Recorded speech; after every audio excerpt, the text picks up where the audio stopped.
Hello everyone and welcome once again. This is appointment number 12. If you've made it this far, I so appreciate your time, okay?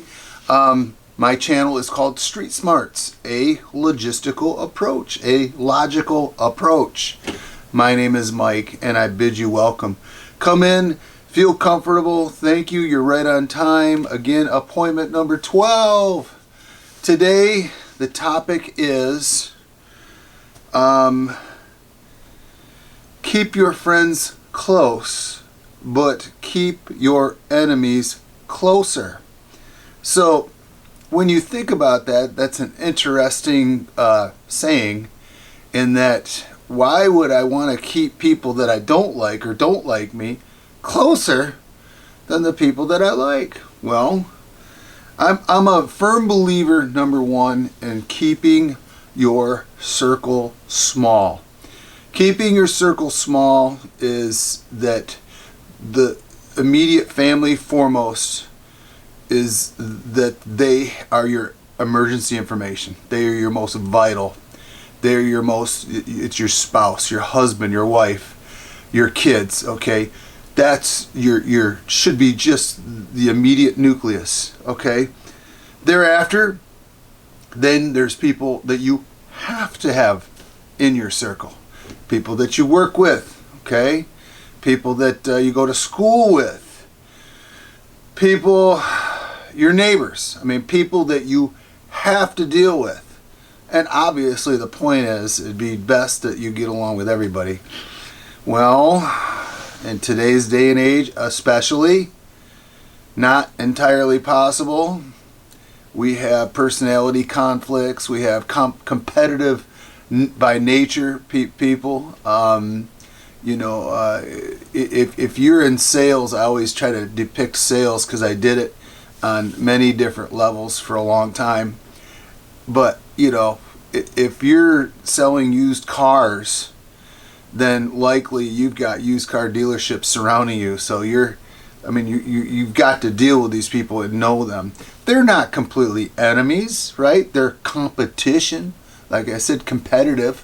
Okay, but unfortunately you'll have, you need to have your guard up.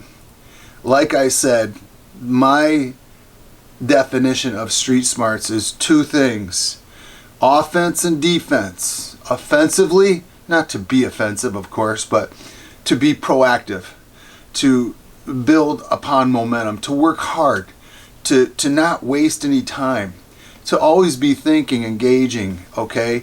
To keep your goals in front of you so you're pursuing them. That if there's setbacks, that you bounce right back, that you respond accordingly. The defense part of it is, well, everyone has a right to defend themselves, am I right? So you don't want to get caught flat-footed if there's those trivial moments where there's conflict or worse, okay?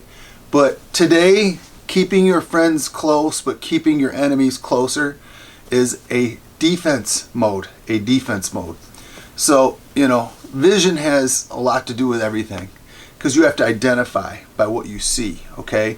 Then identify by what you hear. To keep your friends close, your immediate people, yeah, keep them close.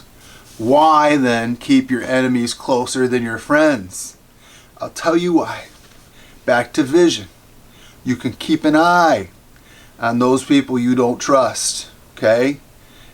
Don't be paranoid, don't make accusations, but keep a perimeter open visually and, your hearing mode, so that you are engaged not by interaction, so to speak, but with your peripherals, with your sixth sense, with your ability to notice what's going on around you. If you've got competition around you, like the used car lot, you definitely want to know what their latest and greatest thing is. Are they throwing in, free oil changes? Are they giving away grab bags with the next purchase of a vehicle? Is there big discounts on something at a certain time? Okay, you know what? You keep them close. You keep an eye on them. You take notes so you can compete effectively. That goes for appliance sales, okay? That goes if you're selling insurance. Know your policy.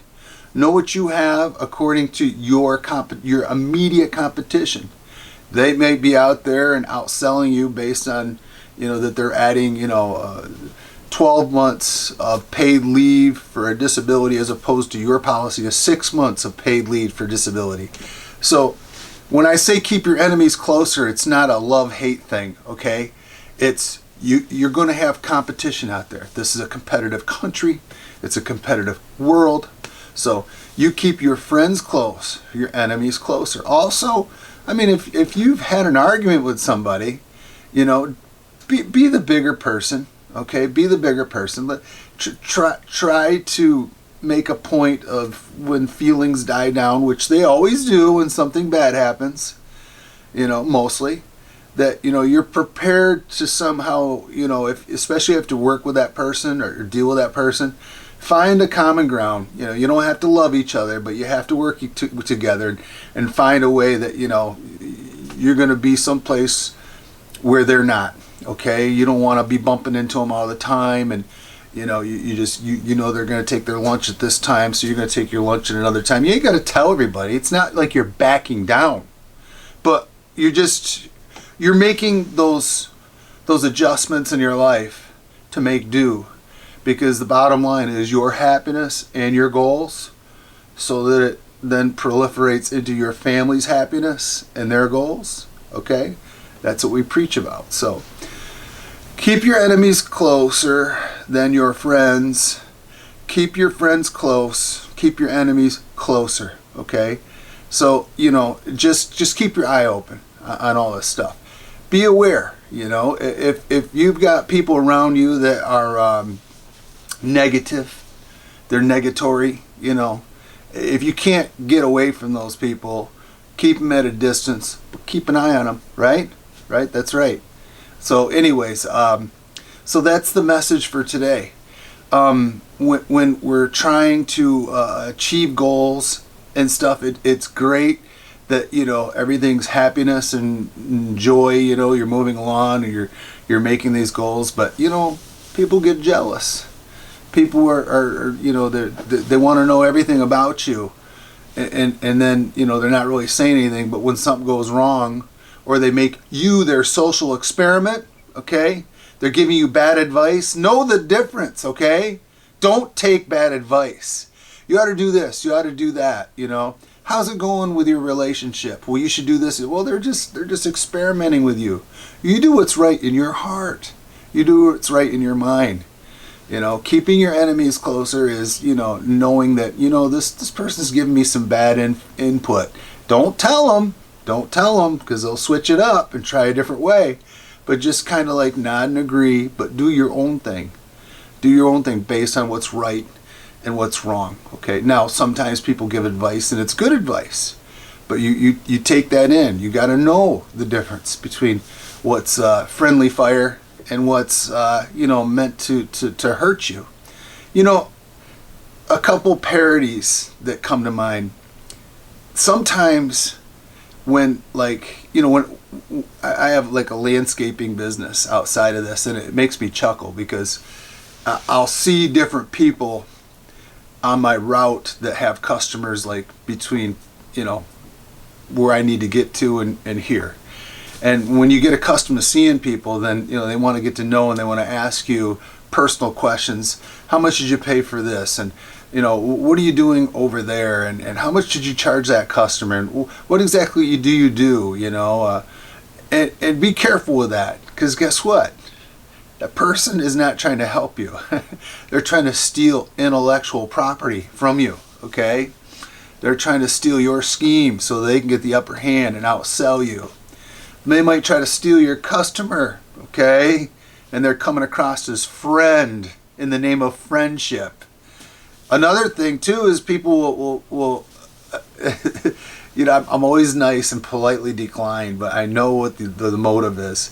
Sometimes people, they say, hey, I could help you, and I know you're at work, and you work in the afternoons. I can come in and do the stuff in the afternoons while you're doing stuff. We could be partners. It would be great. We could be partners. Avoid that like the plague. What you say is you look them in the eye, even if it's your own brother or sister, okay, and say, I don't need a partner. Do not partner up with people in the name of peace and happiness. It's best that you do your own thing, you make your own mistakes, because, that same person is going to get 1,000,000 miles away from you if something goes wrong, but they're going to be there for every check you write. You see what I'm saying? And when I say family too, your brother and sister, be careful, because guess what? Your own family will skin you alive when it comes to money, okay? Just don't trust it. It works. If you have a family business, I'm not trying to say that it's a terrible thing. It can work. But where the best chances lie is to just steer clear of that. Lastly, this is what I always told my kids. This is a great example of keeping your friends closer, your enemies closer. So I remember once upon a time, my youngest came home from school and he was very upset. Okay, not crying, but he was mad. And he felt bashful about telling me the circumstances, but I always get it out of my kids, just like you do. And he said, Dad, listen, I borrowed my friend $5. And because he saw it at my hand, he said, can I borrow $5? Because I know I just saw you had it. Can I please? And it kind of put me on the spot. And he's a friend, so I let him have the $5. And then he said he's going to pay me back, but he won't pay me back. And I've asked him like every week for like a month. And finally he got upset. He said, if you keep asking for the $5, I won't pay it back. Guess what?